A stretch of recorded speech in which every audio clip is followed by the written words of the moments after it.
Astagfirullah.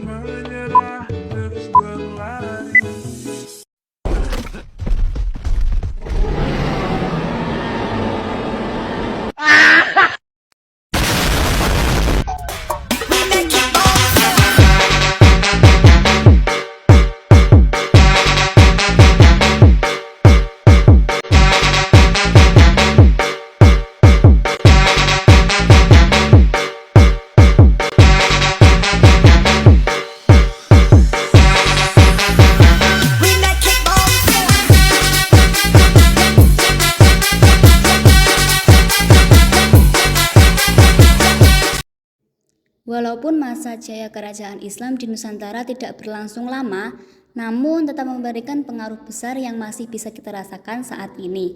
Bahkan sekarang Indonesia menjadi negara yang memiliki penduduk beragama Islam terbanyak di dunia. Selain berpengaruh pada kepercayaan masyarakat Nusantara masa itu, kehadiran Islam tentunya juga memengaruhi aspek lainnya. Simak yuk pengaruh Islam di kehidupan masa kini. Ketika pertama kali masuk, Islam tidak bisa diterima begitu saja oleh masyarakat Nusantara. Karena mereka saat itu masih beragama Hindu, Buddha, atau masih menganut animisme, dinamisme, dan lain-lain. Agar dapat diterima, Islam perlu berbaur dengan budaya asli Nusantara. Akulturasi budaya itu dapat kamu lihat pada yang pertama, masjid dan menara. Pada beberapa masjid peninggalan kerajaan Islam, kamu dapat melihat perpaduan unsur budaya Islam dengan pra-Islam. Masjid Agung Demak misalnya. Atapnya berbentuk seperti Meru atau nama gunung yang bersusun, semakin ke atas semakin kecil. Kemudian di bagian puncak menara masjidnya ada mustaka. Perpaduan pra-Islam juga ada pada menara seperti Masjid Kudus. Menara Masjid Kudus mirip Candi Jawa Timur. Yang kedua, makam. Makam-makam biasanya terdapat dekat dengan Masjid Agung, seperti makam Sultan-Sultan Demak di samping Masjid Agung Demak, kompleks makam di Samudra Pasai, makam Sultan-Sultan Aceh di Kandang 12, makam Sultan-Sultan Goa di Tamalate. Yang ketiga, seni ukir. Pada masa Islam mulai berkembang seni-seni kaligrafi. Ini disebabkan karena seni ukir patung kurang berkembang karena adanya ajaran yang tidak boleh menggambarkan manusia atau hewan. Sampai saat ini, kamu masih bisa menemukan seni kaligrafi di banyak tempat. Yang keempat yaitu aksara dan sastra. Huruf Arab Melayu mulai dikenal pada masa kerajaan Islam Nusantara yang digunakan dalam surat, kaligrafi, dan karya sastra. Pengaruh Persia cukup kuat pada bidang sastra seperti cerita tentang Amir Hamzah, Bayan Budiman, dan cerita 1001 Malam.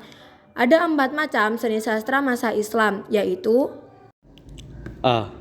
Hikayat adalah karya sastra lama Melayu, berbentuk prosa berisi cerita, peraturan, dan silsilah bersifat rekaan, keagamaan, historis maupun biografis. Contohnya, hikayat Raja-Raja Pasai dan hikayat Iskandar Zulkarnain.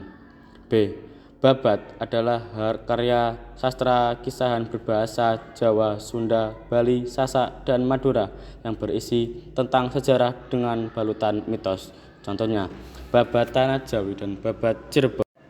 C. Suluk yaitu kitab-kitab tentang tasawuf. Contohnya Suluk Sukarsa dan Suluk Wujil. D.